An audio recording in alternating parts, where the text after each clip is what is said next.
पति से दहेज लेने वाली बहू। बहू, तूने तो अपने पति के बैंक बैलेंस पर तिरछी नजर बैठा ली है। हर बात पर पति से दहेज मांगती है। मैं कोई इलीगल काम थोड़ी कर रही हूँ, जो लीगल है वही कर रही हूँ। कॉन्ट्रैक्ट पेपर्स पर प्रवीण के सिग्नेचर भी हैं। कॉन्ट्रैक्ट? कौन सा कॉन्ट्रैक्ट? किस कॉन्ट्रैक्ट पर मैंने साइन किया है? क्यों? सुहाग रात के दिन तुमने कॉन्ट्रैक्ट पेपर पर साइन नहीं किए थे? किया था ना साइन? प्रतिज्ञा, मुझे तो ऐसा लग रहा है कि तुमने पहले मजाक में दहेज लिया, लेकिन अब तुम्हें मुझसे ज्यादा पैसे अच्छे लगने लगे हैं। भाभी, मैं तो आपको बहुत अच्छी समझती थी, पर आप तो बड़ी चालाक निकली। बहू, सच बता, तुम अपने पति से दहेज क्यों ले रही हो? ये है मेरी भाभी प्रतिज्ञा। वैसे तो ये पेशे से सीए हैं और हिसाब किताब में बड़ी पक्की हैं, लेकिन ना जाने क्यों अपने ही पति से दहेज लेती है। इसीलिए सब इन्हें पति से दहेज लेने वाली बहू कहते हैं। आइए जानते हैं आखिर मेरी बहू पति से दहेज लेने वाली बहू कैसे बनी। प्रतिज्ञा बेटी के लिए आपने कितना दहेज इकट्ठा किया है, बताइए तो उसी हिसाब से मैं लड़के देखूंगी।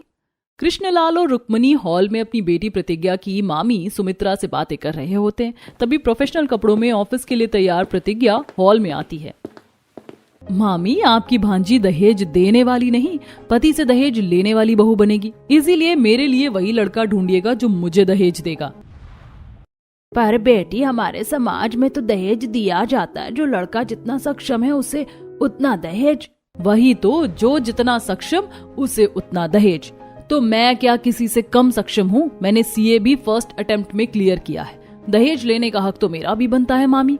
और मैं तो कहती हूँ हिंदुस्तान की हर उस लड़की को अपने पति से दहेज लेना चाहिए जिसकी काबिलियत पति के बराबर, पति से ज्यादा या पति से कम ही क्यों ना हो। प्रतिज्ञा बेटी, तेरी बातों के पीछे एक आग दिख रही है। ऐसा लग रहा है जैसे तूने कुछ साबित करने की प्रतिज्ञा कर रखी है।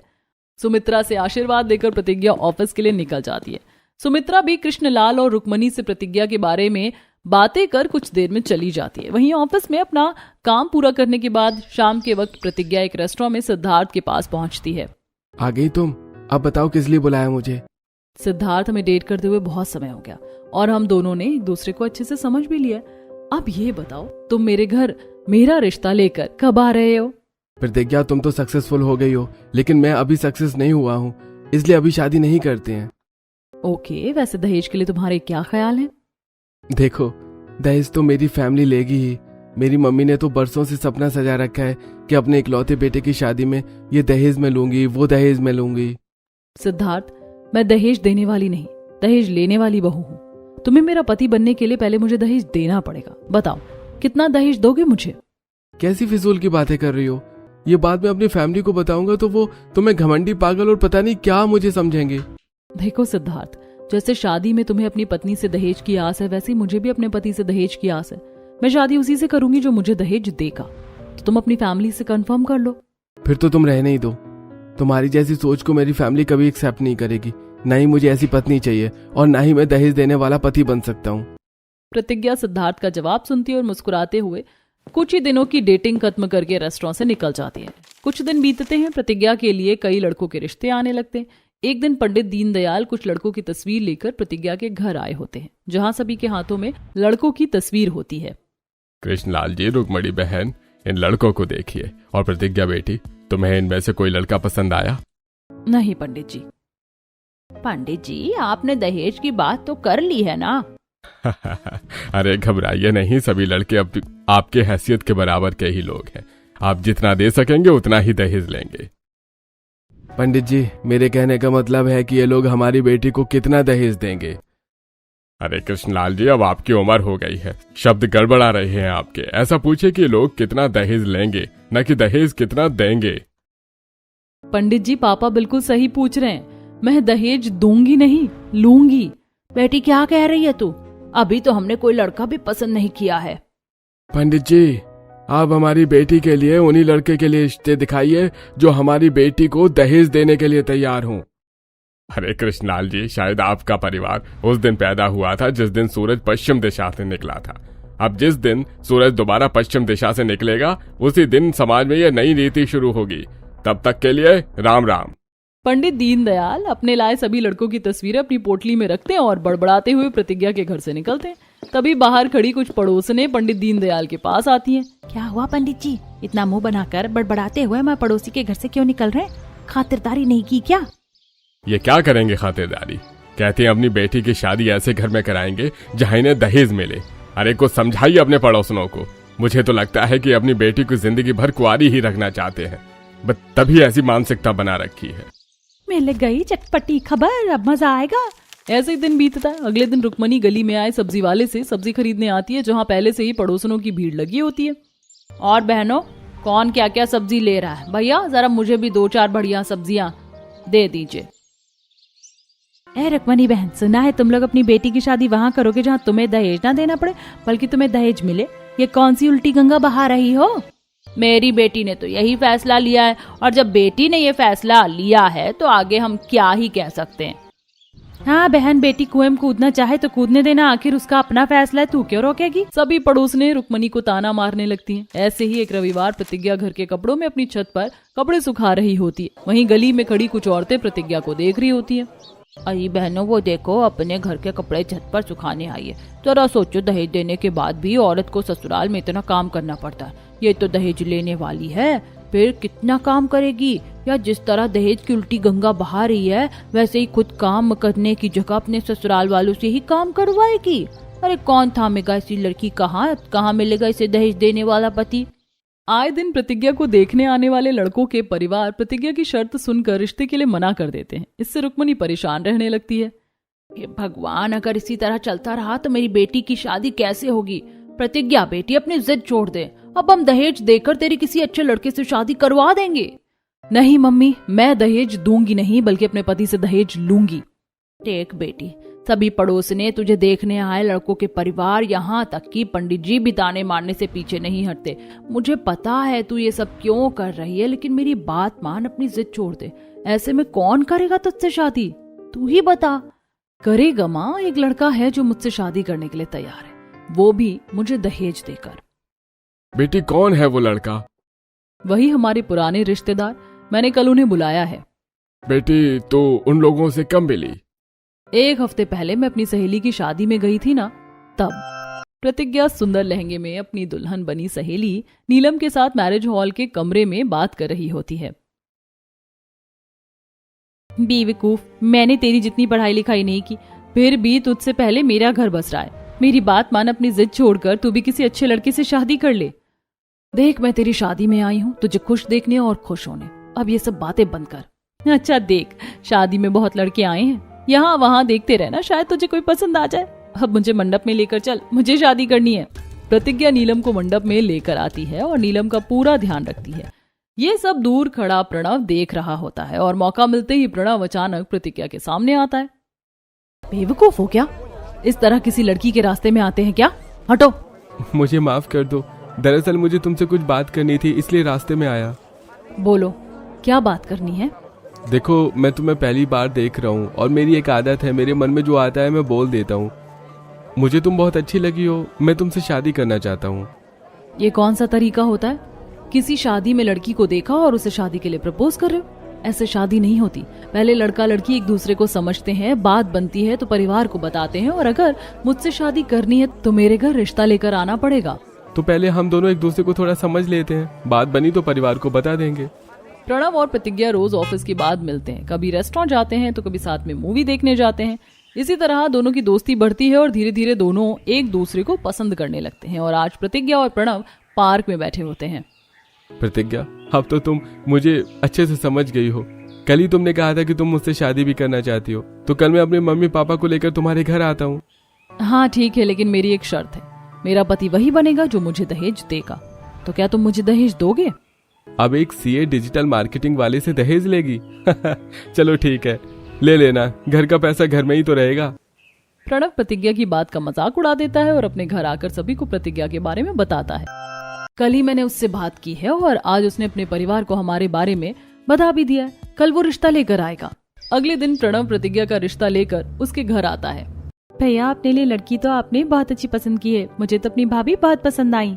जी, जब बच्चों ने सब कुछ तय कर ही लिया है तो अब हम शादी की तारीख भी तय कर लेते हैं। हाँ हाँ क्यों नहीं, लेकिन पहले दहेज की बात तो कर ले।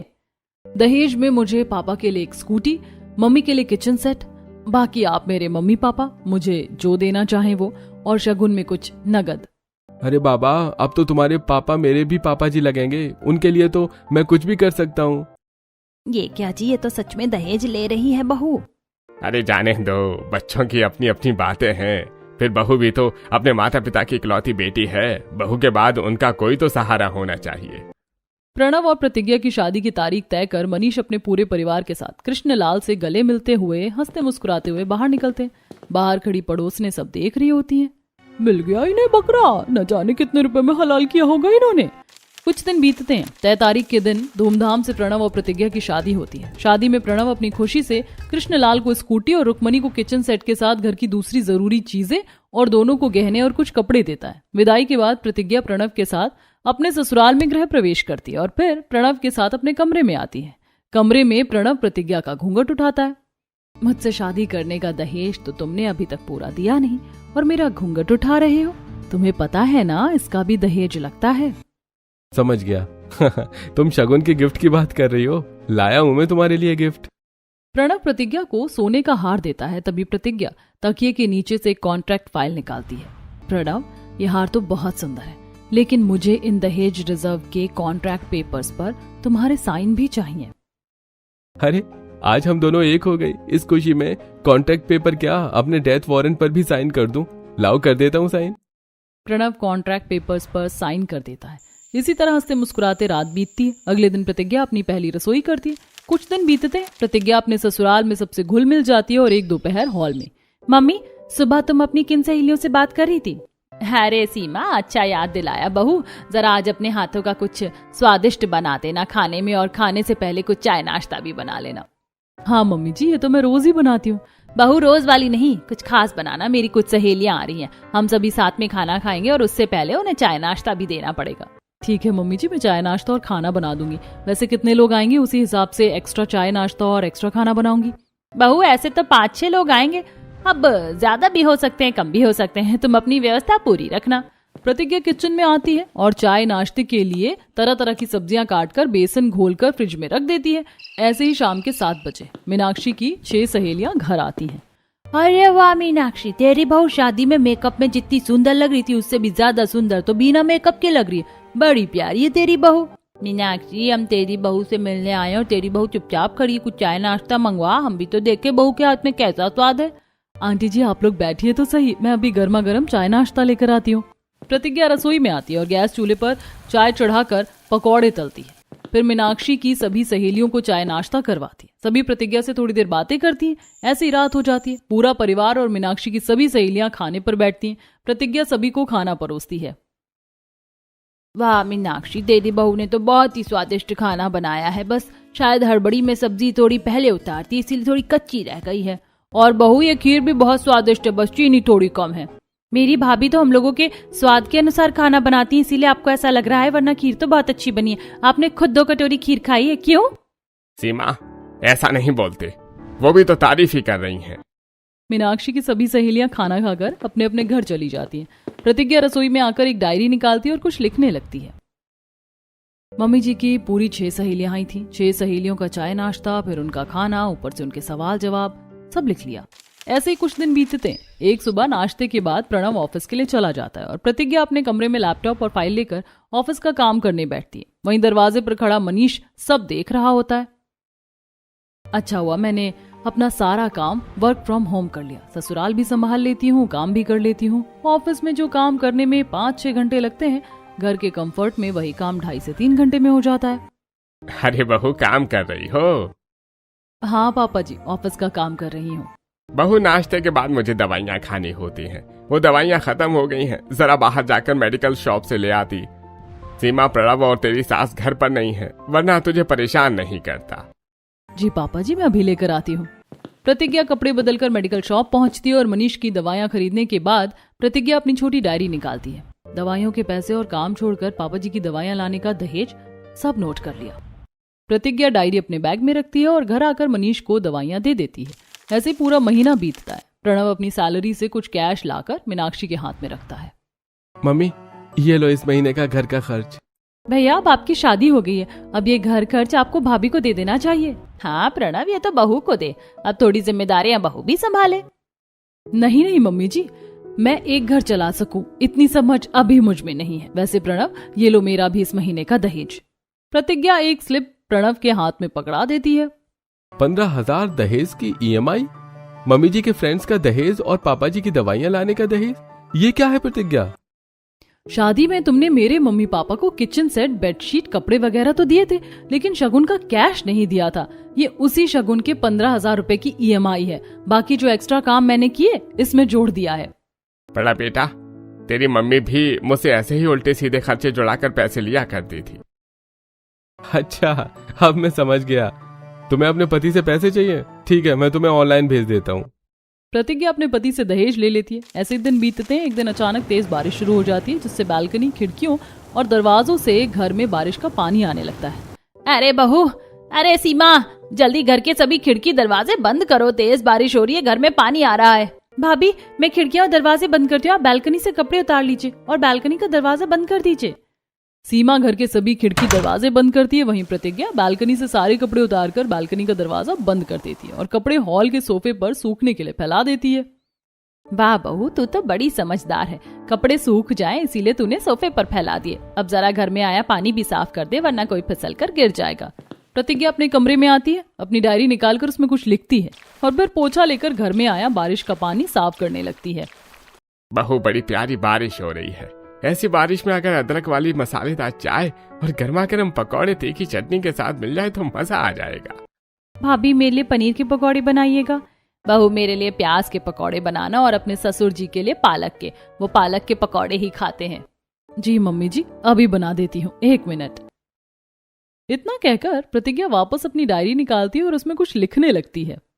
बहू, ये तुम बार बार डायरी में क्या लिखती रहती हो? कुछ नहीं पापा जी, ऐसे ही। भाभी, मैं सब देख रही हूँ। जब भी आप कोई काम करती हैं डायरी में जरूर लिखती हैं। मुझे तो लगता है भाभी ने काम करके कितनी कैलोरी बर्न की है वही लिखती हैं।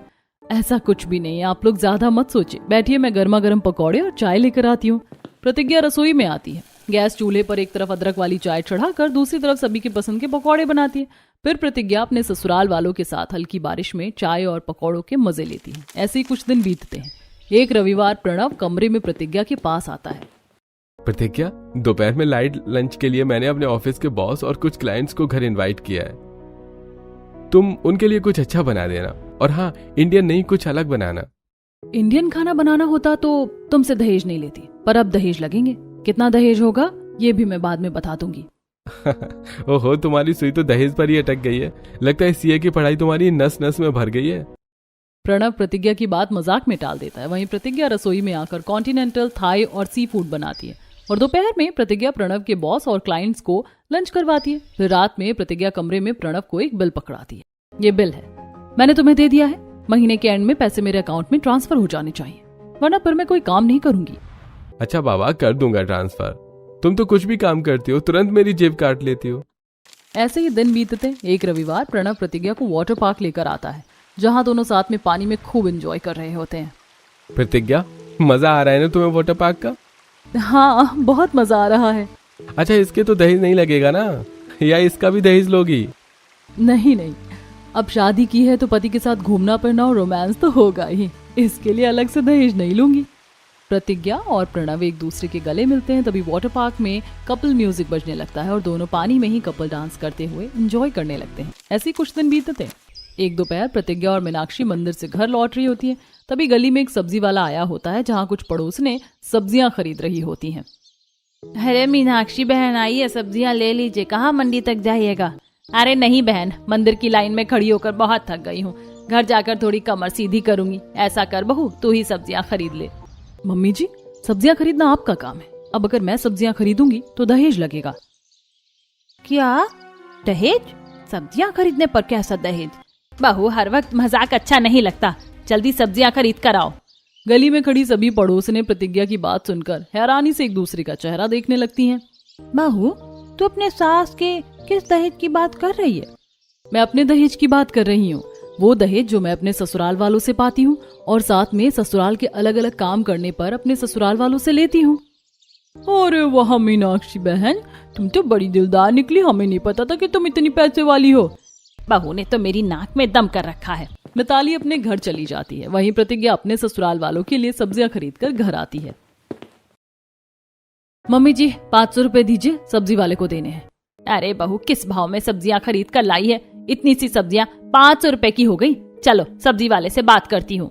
मम्मी जी मैं कल आपको इसका लिखित बिल दे दूंगी। फिलहाल 100 रुपए सब्जी वाले के हैं और 400 रुपए मेरी सब्जी खरीदने और आपकी पड़ोसिनों के मुझे टोकने के। प्रतिज्ञा मीनाक्षी से 500 रुपए लेकर रख लेती है। मीनाक्षी और मनीष एक दूसरे का चेहरा देखते रह जाते हैं। ऐसे कुछ दिन बीतते हैं। घर के हर एक्स्ट्रा काम पर प्रतिज्ञा दहेज लेने लगती है। ऐसे में एक शाम ऑफिस से थका हारा प्रणव अपने कमरे में आता है। अरे प्रतिज्ञा, जरा एक ब्लैक कॉफी बना देना। कॉफी तो मैं बना दूंगी, पहले तुम मुझे वो 10,000 रुपए भेजो। बकवास मत करो प्रतिज्ञा, मेरे पास कोई पैसे नहीं है तुम्हें दहेज देने के लिए। ऐसे कैसे? तुम्हारे पास पैसे हैं और तुम्हें देने पड़ेंगे। प्रतिज्ञा जिद करके प्रणव से अपने अकाउंट में पैसे ट्रांसफर करवा लेती है। ऐसे ही पूरा घर प्रतिज्ञा की दहेज लेने की आदत से परेशान हो जाता है और एक दिन सभी तैयार होकर हॉल में खड़े होते हैं। वहीं प्रतिज्ञा घर की साड़ी में टीवी के सामने बैठी होती है। भाभी, आपने अभी तक साड़ी नहीं बदली, जल्दी साड़ी बदल लो, हमें हमारे रिश्तेदार की बेटी की शादी में जाना है। मैं शादी में तभी जाऊंगी जब प्रणव पहले मेरे दहेज के पैसे देगा। उसने अभी तक मुझे मेरे दहेज के पैसे नहीं दिए हैं। बस प्रतिज्ञा, अब अपना बचपना बंद ही करो। मैं तुम्हें इतना पैसा नहीं दे सकता। मैं तो डिजिटल मार्केटिंग में काम करता हूँ। मैं कहाँ से तुम्हें इतने पैसे दूं? अगर पैसे नहीं दे सकते हो तो दहेज के लिए हामी क्यों भरी थी? मुझसे शादी की है, दहेज के लिए हामी भरी है, तो तुम्हें अब दहेज देना ही पड़ेगा। मैंने दहेज को EMI में भी बांट दिया है, फिर भी तुम ड्रामे कर रहे हो। बहू, मुझे तो लगता है ड्रामे तो तू कर रही है। ये क्या तरीका हुआ? रिश्तेदार की शादी में जाएगी तो तू दहेज लेगी? बहू होने के नाते तेरी जिम्मेदारी नहीं है कि अपने ससुराल वालों के साथ रिश्तेदार की शादी में जाए? नाक कटवाएगी हमारी। मैं रिश्तेदार की शादी में जाने का दहेज नहीं ले रही हूँ, पर जाऊंगी तभी जब प्रणव मेरा दहेज देंगे। हे भगवान, तुम हर बार ये करके या फिर किसी भी तरह जबरदस्ती मुझसे पैसे निकलवा लेती हो। भेज रहा हूं मैं तुम्हें ऑनलाइन, जाकर कपड़े बदलो और जल्दी करना। प्रतिज्ञा जिद करके अपने दहेज के पैसे प्रणव से ले लेती है। फिर खुशी खुशी कपड़े बदलकर सभी के साथ पार्टी हॉल पहुंचती है। क्या हो गया भाभी, बड़ी देर कर दिया आपने? भाभी अपने दहेज लेने के लिए पीछे अड़ गई थी। क्या कहा? भाभी दहेज लेने के लिए अड़ गई थी? अरे कुछ नहीं, उसकी जुबान फिसल गई। दहेज नहीं, कुछ और कहना चाहती होगी। खैर छोड़ो, हम सब पार्टी एंजॉय करते हैं। पार्टी में कपल गेम्स के लिए प्रणव और प्रतिज्ञा को भी बुलाया जाता है। दोनों साथ में कपल गेम खेलने लगते हैं। प्रणव बेटा, पूछ ले पहले बहू से, कहीं इसके भी दहेज न मांगने लगे। मैं समझ रही हूँ सीमा बेटी की जुबान नहीं फिसलती, कुछ गड़बड़ है। अब तुम नहीं बताओगे तो मैं क्या करूँ? मयूरी की बात सुनकर सभी हंसने लगते हैं। वहीं प्रणव, सीमा, मनीष और मीनाक्षी का चेहरा उतर जाता है। ऐसे कुछ दिन बीतते हैं और महीना पूरा होता है। बेटा, तूने अभी तक इस महीने की खर्ची नहीं दी है, जल्दी इस महीने की खर्ची दे। घर में राशन और दूसरे सामान लेकर आने हैं। मम्मी, इस महीने की खर्चा प्रतिज्ञा से ले लो, सारे पैसे तो उसने ही ले रखे हैं। आहा, मैं क्यों दूं अपने पैसे? और अब तो बिल्कुल भी नहीं दूंगी। जब तुमने कह दिया कि मैंने तुम्हारे पैसे ले रखे हैं, मैंने कब लिए तुम्हारे पैसे? भाभी, भैया सही तो कह रहा है। कल की ही बात है, आपने इमरजेंसी में भैया की शर्ट धोकर प्रेस की थी और उसके भी 100 रुपए दहेज ले लिया आपने। और आपने पिछले महीने में ना जाने क्या क्या जोड़ जोड़ कर कितना दहेज ले लिया है भैया से। मैंने अपने हक का दहेज लिया है, पैसे नहीं लूटे हैं। और मेरे इस महीने का दहेज अभी तक बाकी है। मैं भी बिल लेकर आती हूँ। इतना कहकर प्रतिज्ञा अपने कमरे में आती है और 2 बड़े पन्नों का बिल लेकर प्रणव के हाथ में पकड़ा देती है। प्रणव, मुझे अभी के अभी मेरे दहेज के 45,000 रुपए भेजो, वरना तुम बाद में पैसे नहीं देते हो, बहाने करने लगते हो। तुम्हारा दिमाग खराब हो गया है क्या? 45,000 रुपए? अरे 15,000 20,000 समझ में आता है कि तुम अपने खर्चे के लिए अपने पति से पैसा लेना चाहती हो और अपने पैसों को बचाना चाहती हो। इसका मतलब ये नहीं है कि तुम मुझसे 45,000 रुपए ले लो। अरे भाई, इतनी तो मेरी सैलरी ही है, इसमें भी मुझे तुम्हारे पापा की स्कूटी की EMI देनी पड़ती है और इस घर की भी। ऊपर से तुम हर महीने मुझसे फिजूल के 20-25,000 रुपए वसूल लेती हो और अब सीधा 45,000 रुपए। बकवास मत करो, इतनी देर में तो तुमने मुझे पैसे भेज भी दिए होते। पहले मेरे दहेज के पैसे भेजो, फिर मैं कुछ सुनूंगी। तुम्हारा दिमाग खराब हो गया है क्या? मैं 1 रुपया नहीं भेज रहा हूँ। बहू सही कह रहा है प्रणव। पहले तो हम तेरी जिद को मजाक, नादानी और पति पत्नी का प्यार समझते थे, पर अब तो तू कुछ ज्यादा ही करने लगी है। मैं वही कर रही हूँ जिसके लिए आप लोगों ने हामी भरी है और मेरे पास इसके लीगल डॉक्यूमेंट्स भी हैं। अगर आप लोगों ने मेरे दहेज के पैसे नहीं दिए तो मैं नहीं रहूंगी आप लोगों के साथ। इतना कहकर प्रतिज्ञा अपने कमरे में आती है। थोड़ी देर बाद एक हाथ में सूटकेस और दूसरे हाथ में कॉन्ट्रैक्ट फाइल लेकर बाहर आती है और कॉन्ट्रैक्ट फाइल मीनाक्षी के हाथ में पकड़ा देती है। मम्मी जी, ये उस कॉन्ट्रैक्ट फाइल की कॉपी है जिसमें दहेज की सारी डील लिखी हुई है, इसे पढ़ लीजिएगा, मैं जा रही हूँ अपने मायके। प्रतिज्ञा अपने मायके निकल जाती है। मीनाक्षी कॉन्ट्रैक्ट फाइल लेकर कमरे में चली जाती है और शाम में शांति अमेरिका से लौटती है। नमस्ते माँ जी। हाँ, खुश रहो। वो नई बहू कहाँ है और जरा दिखाना, क्या क्या लेकर आई थी अपने साथ? भाभी अपने साथ सिर्फ अपने कपड़े लेकर आई थी, वो भी आज सुबह गुस्से में वापस लेकर चली गई। अरे मनीष, ये कैसी बहू लेकर आया था तू, जो साथ में कुछ नहीं लाई थी और आज वापस क्यों चली गई? दादी, प्रतिज्ञा और मैंने एक दूसरे को पसंद करके अरेंज मैरिज की थी। प्रतिज्ञा ने मुझसे कहा था कि वो शादी तभी करेगी जब मैं उसे दहेज दूंगा। मुझे लगा वो मजाक कर रही है, पर उसने मजाक मजाक में पिछले 6 महीने में मुझसे बहुत से पैसे ले लिए और आज जब मैंने उसे मना किया तो घर छोड़ के चली गई। अरे कल मुँहे शर्म नहीं आती?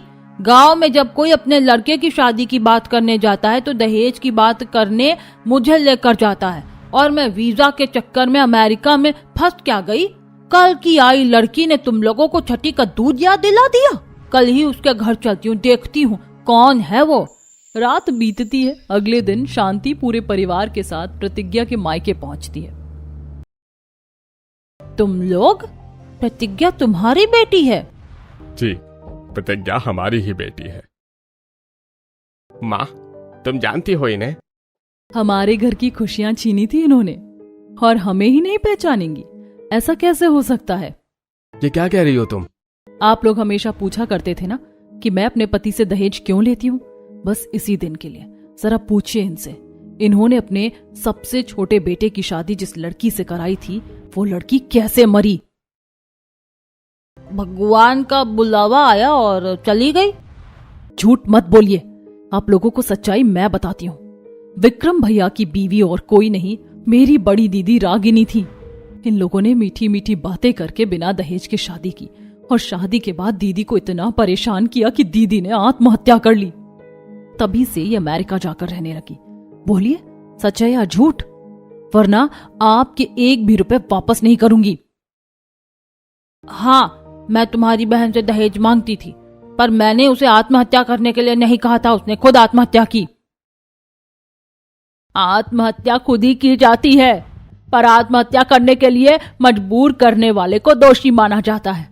आपने मेरी बेटी पर बहुत जुल्म किए हैं, अब खुद अपने मुंह से बताइए कि कैसे आप अपने पूरे खानदान को अनजान रखकर हमारी बेटी पर क्या क्या जुल्म करती थी, वरना हम सारे पैसे चट कर जाएंगे। पैसे तो मैं तुम लोगों से निकलवा ही लूंगी, और अगर नहीं दिए तो जैसे तुम्हारी बड़ी बेटी को परेशान किया वैसे तुम्हें भी परेशान करना शुरू कर दूंगी। कभी गर्म चिमटे से हाथ जला दूंगी, तो कभी करंट वाले पानी में नमक फेंक दूंगी, तो कभी बंद कमरे में जंगल से लाए 10-12 चूहे छोड़ दूंगी। शांति के इतना कहते ही घर के अंदर से महिला पुलिस, गांव के पुराने सरपंच और विक्रम बाहर आते हैं। माँ, तुम्हारी वजह से आज मेरी रागिनी दुनिया में नहीं है। इस चंद रुपयों के लिए तुमने उसके साथ ये सब किया था। मुझे तो अब लगता है कि तुमने उसे मारकर पंखे पर टांग दिया होगा। पुलिस? सरपंच जी, बेटा मैंने जो भी कहा मैं तो बस पैसों के लिए कह रही थी। इसने कहा था मुझे झूठ बोलने के लिए। अरे झूठ मत बोलो माँ, बहू ने तो तुम्हें आज तक कभी देखा भी नहीं, यहाँ तक कि हमें भी इसके बारे में नहीं पता था। महिला पुलिस शांति को गिरफ्तार कर लेती है। शांति गिड़गिड़ाती रहती है पर कोई भी शांति का साथ नहीं देता। फिर प्रतिज्ञा पूरे परिवार के साथ अपनी बड़ी बहन रागिनी की फोटो के पास आती है और दिया जलाती है। ये मेरी बड़ी दीदी रागिनी है। जब मुझे पता चला कि मेरी दीदी दहेज की आग में जली है, तभी मैंने तय कर लिया था कि समाज से दहेज प्रथा खत्म करके रहूंगी और शुरुआत अपने ही जीवन से करूंगी। इत्तेफाक से मुझे तुम मिल गए और बातों ही बातों में मुझे तुम्हारे खानदान के बारे में भी पता चल गया। तभी मैंने प्लान बनाया कि तुम्हारी दादी सच तो कभी नहीं बोलेंगी, लेकिन जब बात पैसों की आएगी तब सब उगल देंगी, और वही हुआ। लेकिन तुम्हारे इस तरह दहेज लेने की वजह से मैं इतने घाटे में आ गया कि मेरी डिजिटल मार्केटिंग का काम पूरी तरह से बंद पड़ गया है। अब मैं क्या करूं? मैं तो सारे पैसे सीमा की शादी के लिए इकट्ठा कर रहा था, अब उसकी शादी कैसे करूंगा?